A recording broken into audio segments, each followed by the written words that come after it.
এই আন্দোলনে একজন সাধারণ মাদ্রাসা শিক্ষার্থীর কি ভূমিকা থাকতে পারে বলে আপনি মনে করেন? যেখানে হায়াতুল উলিয়া থেকে মাস্টার্স সম্পন্ন করা কওমি মাদ্রাসার একজন শিক্ষার্থীর সরকারি চাকরিতে নিয়োগ পাবার 0% কোনো গ্যারান্টি নেই। এই সমস্ত প্রশ্ন করে যারা আলেমদেরকে প্রশ্নবিদ্ধ করতে চায় তারা আসলে এই আন্দোলনের পুরো প্রেক্ষাপট সম্পর্কে অবগত নয়। এই স্বৈরাচার পতনের জন্য এই উলামায়ে কেরাম তো আরও 10 বছর আগেই মাঠে নেমেছিল। শাপলার ইতিহাসকে বিকৃত করে আপনিও কি বলবেন যে সেই রাতে তারা গায়ে রং মেখে রাস্তায় শুয়েছিল? আপনি জানেন 2024 সালে এসে এতগুলো মেধাবী তাজা প্রাণ ঝরতে হতো না যদি 2013 সালে নিহতদেরকে আপনারা হুজুর বিবেচনা না করে মানুষ বিবেচনা করতেন।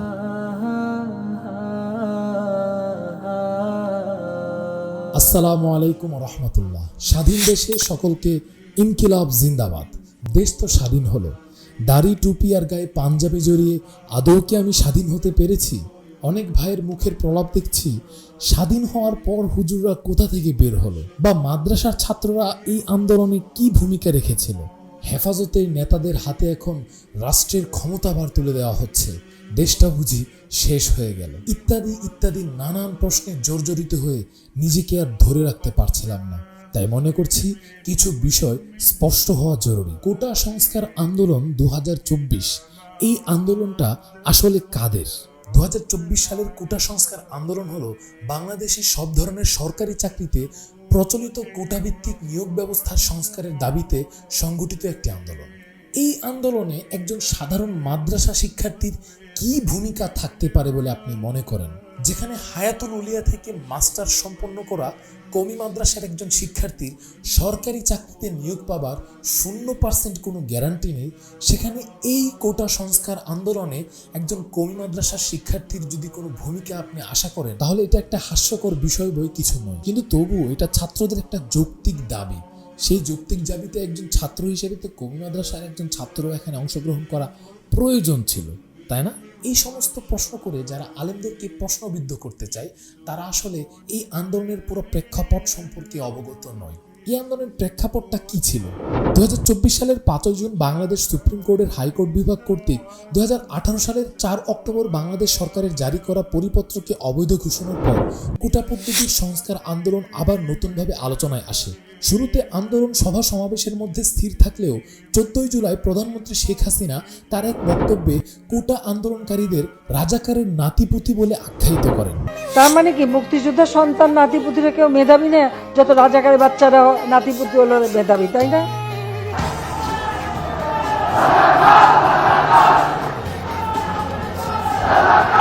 প্রধানমন্ত্রীর উক্ত বক্তব্যের প্রতিক্রিয়া স্বরূপ শিক্ষার্থীরা সেই দিন সন্ধ্যা সময় ব্যঙ্গাত্মমূলক কিছু স্লোগান নিয়ে মাঠে নেমে আসে। তাদের স্লোগান ছিল, তুমি কে আমি কে, রাজাকার রাজাকার, কে বলেছে স্বৈরাচার স্বৈরাচার, চাইতে গেলাম অধিকার হয়ে গেলাম রাজাকার, ইত্যাদি ইত্যাদি স্লোগানে মুখরিত ছিল তখন বাংলাদেশের সবগুলো পাবলিক বিশ্ববিদ্যালয়।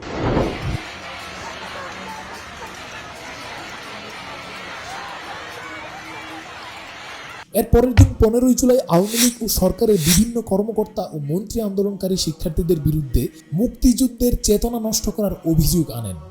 বাহ, ক্যা বাত! একই দিনে দেশের বিভিন্ন স্থানে ক্ষমতাসীন দল আওয়ামী লীগের ছাত্র সংগঠন ছাত্রলীগের নেতৃত্বে শিক্ষার্থী ও আন্দোলনকারীদের উপর রড, লাঠি, হকি স্টিক, রামদা, আগ্নেয়াস্ত্র নিয়ে হামলা করা হয়। একই সঙ্গে পুলিশও লাঠি, রাবার বুলেট দিয়ে হামলা করে।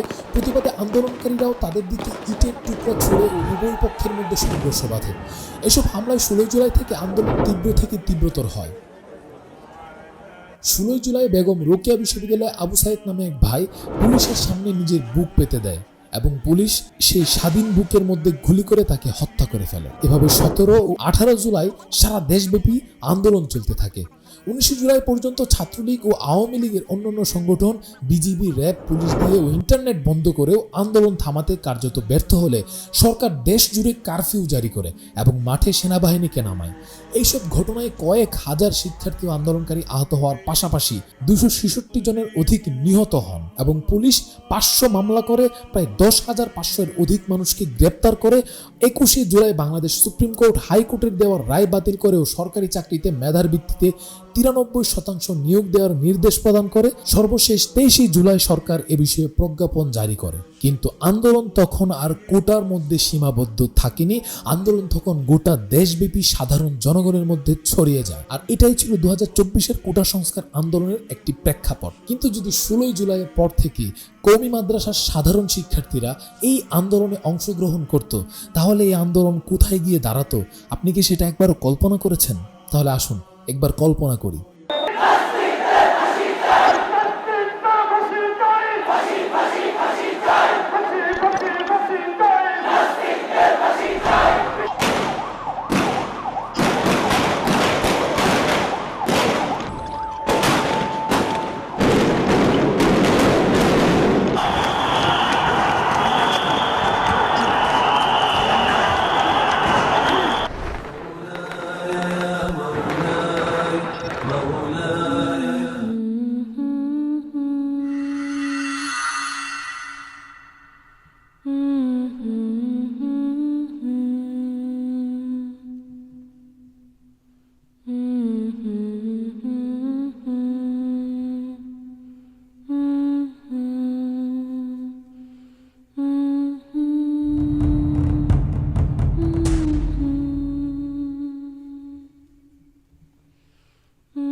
এ পর্যন্ত চলে আসা আন্দোলনের ভয়াবহতা ও নৃশংসতা নিয়ে আন্তর্জাতিক মিডিয়া খুব সুন্দরভাবে কভারেজ করেছে, কারণ এটা ছিল একটা স্টুডেন্ট প্রটেস্ট।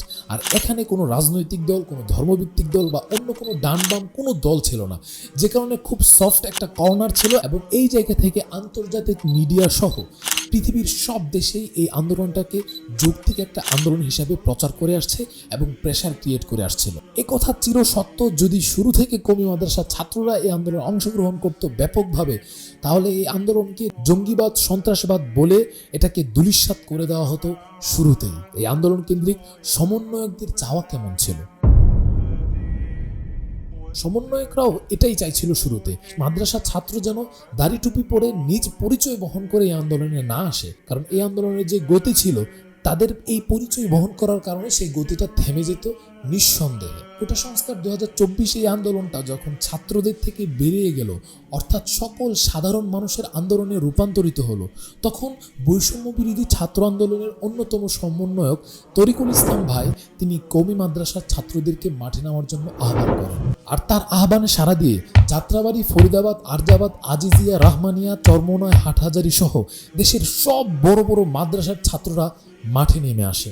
আর তাদের মাঠে নেমে আসার প্রমাণস্বরূপ আলাদা কোনো ফিরিস্তি উল্লেখ করতে হবে বলে আমি মনে করি না। বিশেষ করে যাত্রাবাড়ি মাদ্রাসার ছাত্ররা এই আন্দোলনে যে ভূমিকা পালন করেছে, আল্লাহ তাআলা তাদেরকে জাযায়ে খায়ের দান করুন। তাছাড়াও দেশের বিভিন্ন স্থানে অনেক কওমি মাদ্রাসা নিজ নিজ গণনায় যতটুকু সম্ভব তারা প্রত্যেকেই এই আন্দোলনের সাথে একাত্মতা পোষণ করেছে এবং মাঠে থেকে সহযোগিতা করেছে।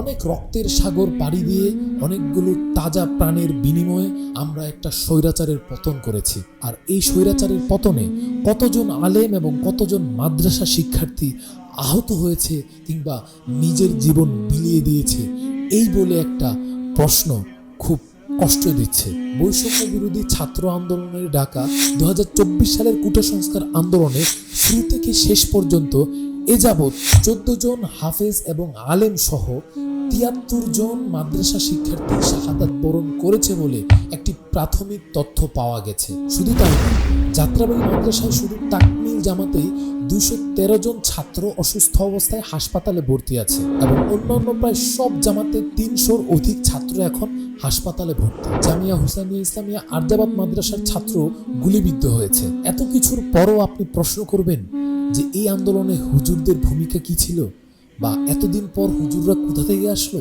স্বৈরাচার পতনের পর যেখানে দেশের অন্য অন্য রাজনৈতিক সংগঠনগুলো তাদের নিজেদের সভা সমাবেশ নিয়ে ব্যস্ত, ঠিক তখনও উলামায়ে কেরাম মসজিদের মিম্বর থেকে সাধারণ মানুষকে শান্তি এবং শৃঙ্খলার দিকে ফিরে আসার আহ্বান করে যাচ্ছেন। তারা আহত এবং মুমূর্ষুদের খোঁজখবর নেওয়ার জন্য এই হাসপাতাল থেকে ওই হাসপাতালে ছুটে বেড়াচ্ছেন এবং রাস্তা ও শহর পরিষ্কার ও রাস্তায় ট্রাফিক নিয়ন্ত্রণ এবং যারা এই সকল কাজ করছে তাদেরকে হালকা খাবার বিতরণ সহ সাম্প্রদায়িক সম্প্রীতি রক্ষার্থে মন্দির পাহারা থেকে শুরু করে দেয়াল গ্রাফিতি পর্যন্ত কোন কাজে আলেমরা এখনো বসে আছে? ডাকাতদের থেকে এলাকাবাসীকে রক্ষার জন্য মাদ্রাসার ছাত্ররা দল বেঁধে এলাকা পাহারা দিচ্ছে। শহীদদের জন্য কোরআন খতম থেকে শুরু করে দোয়া মাহফিল সবকিছু এখন আলেমরা করে যাচ্ছে। কিন্তু তারপরও যদি আলেমদের প্রতিনিধিত্ব করার সুবাদে ডক্টর আসম খালেদ হোসেন হাফিজাহুল্লাহ ধর্ম বিষয়ক মন্ত্রণালয়ের দায়িত্ব গ্রহণের পর কথা শুনতে হয় যে দেশ হেফাজতের হাতে তুলে দেওয়া হচ্ছে, তখন সত্যিই ভাই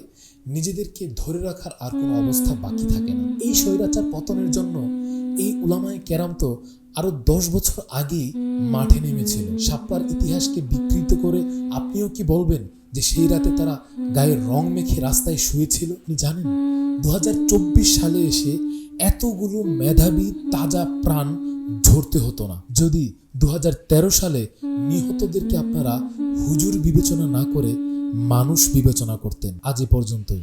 আসসালামু আলাইকুম।